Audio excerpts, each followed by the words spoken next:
Hello नमस्ते प्रणाम, मैं आप सबके भाई रंगीला। तो स्वागत करते हैं एक नए वीडियो के साथ। तो दोस्तों फिलहाल आज बहुत प्यारा गाना है जो कि अक्षरा सिंह का गाना है। तो दोस्तों प्लीज़ अपने भाई लोगों को खूब शेयर किया दबा के। दोस्तों मैं एक बहुत प्यारा बहुत हिट गाना है। तो दोस्तों चलो वीडियो को स्टार्ट करते हैं।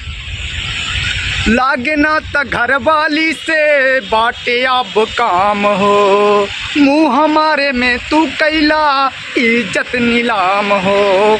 लागे ना त घर वाली से बाटे अब काम हो, मुँह हमारे में तू कैला इज्जत नीलाम हो।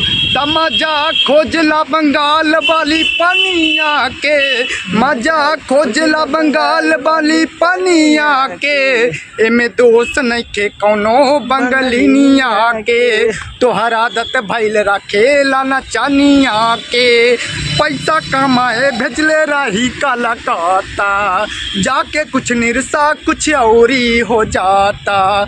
हरदम फेरा में रहेला सौतिनिया के, हरदम फेरा में रहेला सौतिनिया के, एमे दोस्त नइखे कौनो बंगलिनिया के। तोहर आदत भइल रखेला नचनिया के।